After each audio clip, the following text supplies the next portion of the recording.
Hi there, and welcome to one of my lists, and in this video I'm going to go through all of my favourite Edgar Wright movies. And when I'm talking about Edgar Wright, I had to bring in my friend Alex. Hi there, Alex Bamford, aka Renegadeprof.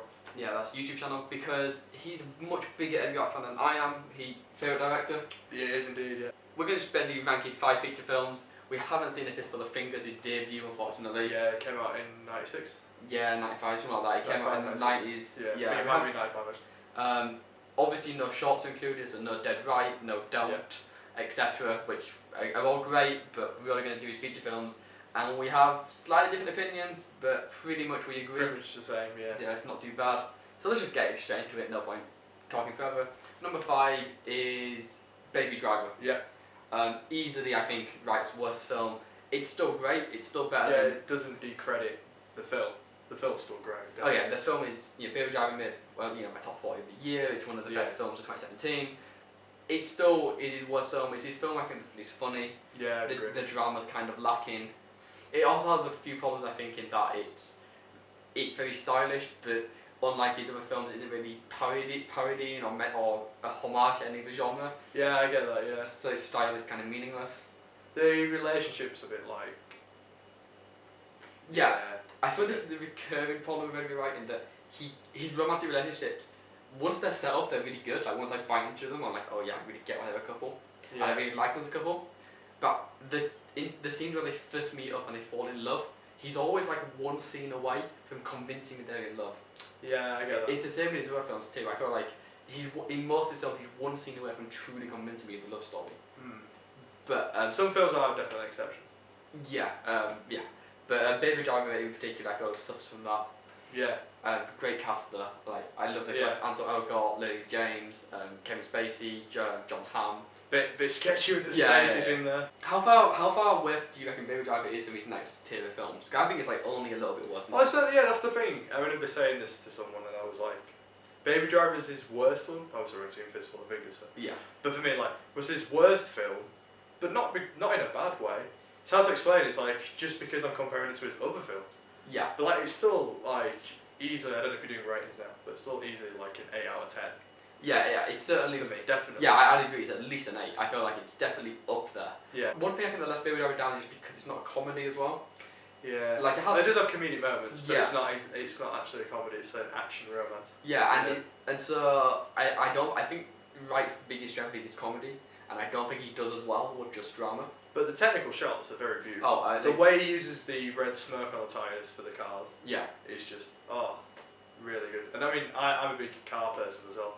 So seeing all the awesome cars, like the Subaru and all that, and just, obviously in red, because that's the colours of Baby Driver, and it was just, the shots, he's always just brilliant with his like fast-paced shots. Yeah, exactly. I mean, Baby Driver is made with effortless skill. Definitely, yeah. I think the problem with Baby Driver got nothing to do with the skill of the product. It's definitely just down to a lack of attention, I think, on the script. I feel like the drama is just such a generic crime story, and you can be as uniquely stylish as you like, but it's difficult to pull away from the rather stodgy drama. Yeah. You know what I mean?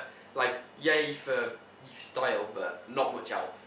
So it's a solid film, but Baby Driver is definitely his worst. Yeah, I'd agree with that, but technically it's still beautiful. Yeah, technically it's still a great film. That's the thing. So, going on to number 4, which is also number 3. Yeah, we disagree on what the 4th and 3rd should be. So we'll do these together because we've got the same 2 films, different order. Yeah, definitely. So we're going to talk about Hot Fuzz and The World's End. Because Yeah. I prefer The World's End, but you prefer Hot Fuzz. Yeah. So let's just go for Hot Fuzz. Hot Fuzz first, I guess. Okay. Funniest film by Edgar Wright. Like, it's definitely the most quotable, I think. Yeah, it's the one with the most references I read. Like, I think it might be gag for gag his strongest film. Like, I feel like it's one of those films which is just effortlessly enjoyable. It's really dense in its gags and it's constant and like there's so many throughout the film. It might be just his funniest straight up. Yeah, I'd agree. I think the reason why I have World's End as number 4 is because one of the references. Yeah. I think just with the action as well. I think it's just a better. Even Hot Fuzz is better action. Better action than The World's End. So I mean, it's supposed to be that though. It's supposed to be a cop action. Yeah. So that is kind of the thing. But I just think for me, that is. Because it's not the first time he's done a movie like that. Yeah. Dead Right was the first type of Dirty Harry style. Exactly. I mean, Hot Fuzz is basically a remake of something he'd done earlier. Yeah, yeah, and you can see that that's why it's a lot more crisper. Yeah. Because he's already done it before. In that sense. I mean, the thing I always find with Hot Fuzz is like, it's his funniest film, but I think in every other aspect, it's one of his weakest films. So I think the drama is such a standard criminal stuff, kind of like Baby Driver. I feel like The World's End, for example, has a better, like, more original setup, and the characters are better in The World's End, I think. I think they're better developed. I also find that it's a bit indulgent. Hot Fuzz gets very indulgent. Like, towards the end, it is just 20 minutes of endless action movie references. And look, I like action movie references, but there's only so many I can take. The World's End is a lot more, like, subtle, I think. So whilst I understand why people like Hot Fuzz, it is certainly the film I think that I probably get the most laughs from. I just don't respect it as much. I feel like The World's End is much tighter and much more, like, spot on in how it's written and how it's not indulgent, it's not self-loving, it's very much just a nice movie, and Hot Fuzz I think Hot Fuzz has more parody tropes though. Yeah, that's true. Like, at the end of the day, the trilogy is a parody. Yeah, that's true. So that's what makes it stronger but as well. I think The World's End is the other one that isn't really a parody. Like, it is kind of parody, you know, about like social sci-fi, conspiracy stuff. Yeah. But like, the one thing I think that makes World's End a really great film, and by the way, both these films are great, I'm not disparaging Hot Fuzz that much. The World's End is like a really one of the best, I think it might be Edgar Wright's best sort of character setup. Like, there's a lot of really deep character truths that come out, and I think there's a lot of real revelation and a lot of very personal things. I feel like Hot Fuzz isn't about anything, whereas The World's End is definitely about moving on with your life and learning to do stuff. Yeah, so Hot Fuzz is more about two characters. Yeah. Really. Mostly Sergeant Angel. That's the main thing it's about. But I feel like Sergeant Angel is such a caricature, whereas the World's End character is a lot more grounded. But at the end of the day, it's also like, it's not like I dislike Hot Fuzz. Hot Fuzz is hilarious. Yeah, I get that. You know, I just think it's just too indulgent for me. Can I just make a point that there's a video essay of this on YouTube, but the fact that the way Edgar Wright does a scene of moving from one location to another. Every frame of painting is a video. Thank you. It's just very clever and very beautiful. Yeah. So like, I mean, it says it in the video, but I'll say it anyway here. It's the fact that Americans would get, you know, like a drone shot showing the, you know, from the sky, bird's eye view. Not bird's eye view, worm's eye view, isn't it? No, I was right. Sorry, bird's eye view. Sorry, been an idiot. Looking over where they're going, and then exactly a sign. No, but the way he does it, you know, it's like he's at the train, he sleeps, he wakes up, it's daylight, he's then on the train, and it's just so much more clever.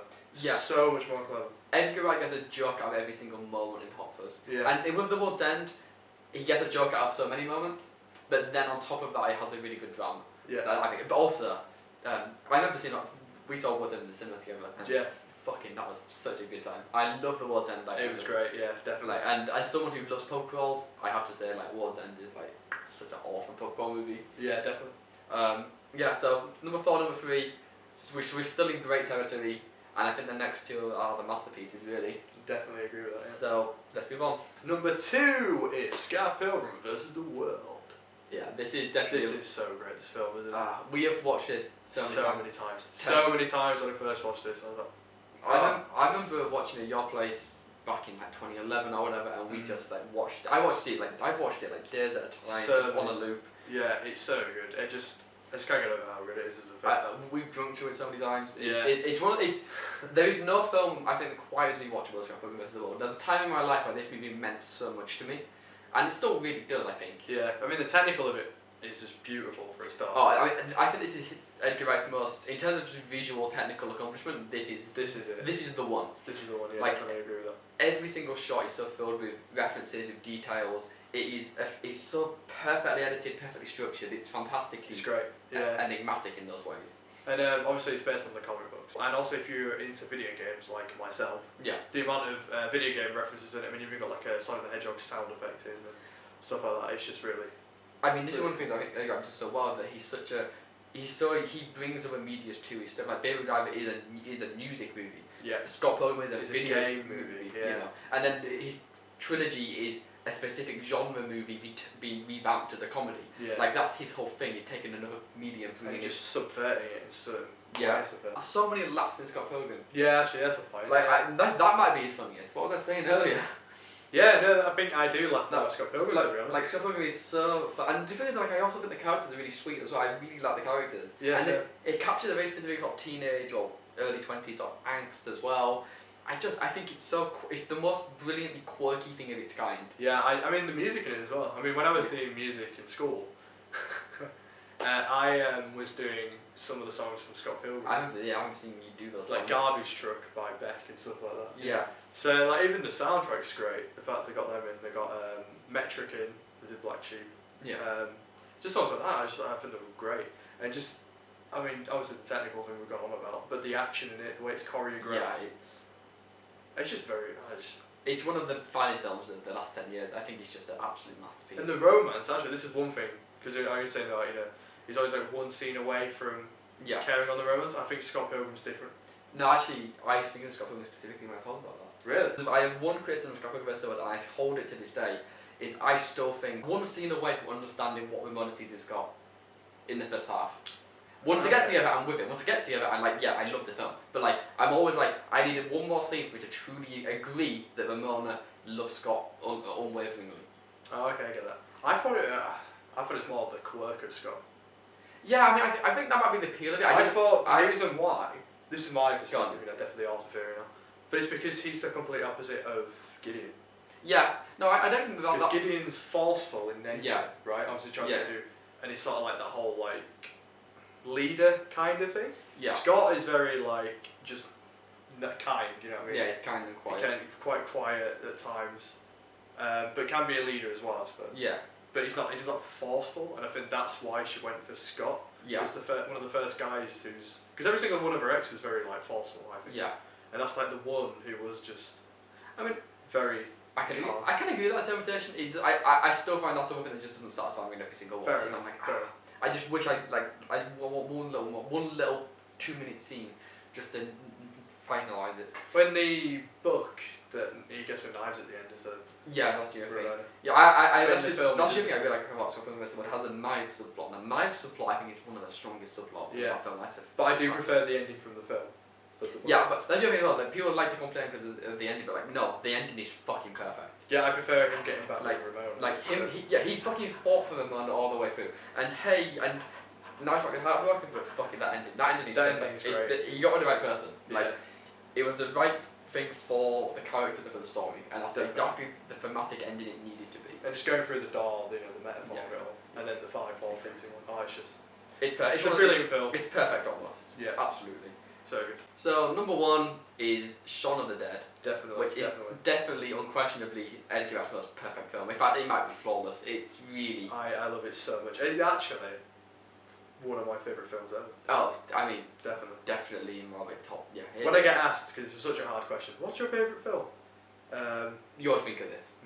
Yeah, like it's not among like my very top, but like it makes that cut of like, oh, these are the films I'd always recommend. Yeah. It's such a fantastic film. It has such a great and unique story to it. I love Romero zombie movies. I'm obsessed with them. I love all 6 of them. Well, I love the first 5 of them. And then, but like the spoof of them is so good. Yeah. I think the spoofing's great. I think the characters are great. I also love how every character goes through this really interesting arc. It's one of those films that is just so perfectly structured. On every single rewatch, I learn more about how it's made. Yeah, exactly. Yeah. I like it's so clever. I feel like it has all of the subtlety, all of the clever stuff of these later films. It was never quite as clever as Shaun of the Dead. Yeah, so you've got Edgar Wright's trope of the whip pan, and then his crash zooms when he's doing butter and toast, the mugging. Yeah. That's just sick. I just love all stuff like that with it. And the plan. See, that's the thing. The scene, the montage with the plan is just. I mean, everyone references it in England. Or the UK, is it? Well, we do, and our friends do. No, but I mean, like, it's a meme, isn't it? Yeah. Because you go down the pub, wait for all this stuff to blow over. Yeah, It's such a big meme, and it's. I mean, what was it? There was a joke which is like the UK have the shortest conversation ever, which is pub. You know, and that really shows that in that film. Yeah, I love how British it is as well. I love just how it's done. I love how it's all about Shaun developing as a person. Yeah. Told through this crazy world of zombies. It's fantastic. It's one of the films I just think is effortlessly rewatchable. You always get something out of it. It's complex, it's funny, it's really funny. Yeah. It's got a lot of heart to it. And I think it's just a perfect little tribute to Romero's era of zombie movies, but also being a very much like a tongue-in-cheek sort of poke at them. It's fantastic. It is, yeah, definitely. And the thing I think is, should have mentioned this with Scott Pilgrim as well, but Spaced, the 2 series he did, back in 1999 is volume 1. Yeah, That's correct. You can see little hints of it come out in the films. Yeah. So like I said, the zombies, there was an episode where Tim plays playing so much Resident Evil while getting asleep and then he sees zombies. Yeah. There's that reference. Also the game references work with Scott Pilgrim because he uses like the sample and the audio which works. Yeah. Stuff like that. I mean, it actually does use video games in Shaun of the Dead, you know, with the gun. Yeah. And then it becomes in real life, you know. I mean, in general, Edgar Wright kind of has made the same sort of movies again and again and again. He's not a director who particularly changes up his style. His movies are all very much the same kind of thing. And that's not bad because it's still a good style, but that is basically all he does, really. But I don't, like I said, I don't believe that's a bad thing at all. I think that's just style. So yeah, that's just his his auteurist vision, I guess. Yeah. But yes.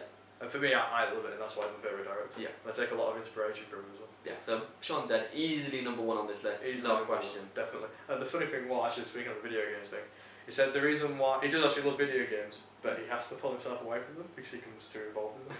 Yeah. So he said he wouldn't have got anything like done if he was playing so many video games. Yeah. So that's why, you know, when it was Scott Pilgrim and Shaun of the Dead with the gun and all, you can tell that he played games. Yeah. You know, unlike these other films where it's like, what, the producer's about 60 years old or something. Yeah. Doesn't know what a video game is all. And they're putting in references and you're like, it's not yeah, like... trying too hard to get down with the kids. Yeah, it's as like, opposed to Edgar Wright, he's not making movies for the kids, he's making movies for himself. Yeah, exactly. And I really appreciate that, man. So that is why he is my favourite director of all time. Right, so, there we go, that's Edgar Wright ranked. So, just to recap, David Dark at 5, 4 and 3, World's End, Hot Fuzz. Yeah. Number 2 is Scott Pilgrim vs. the World, and number 1 is Shaun of the Dead. So, if you really like this video, then give it a like. If you want to subscribe to me, you can. If you want to subscribe to Alex's channel, you can. Renegadeprof, link in the description. We have both a Letterboxd account, so you can follow us there. So thanks for watching. Hope you like this list. Thank you very much, and peace out! Why are we doing this?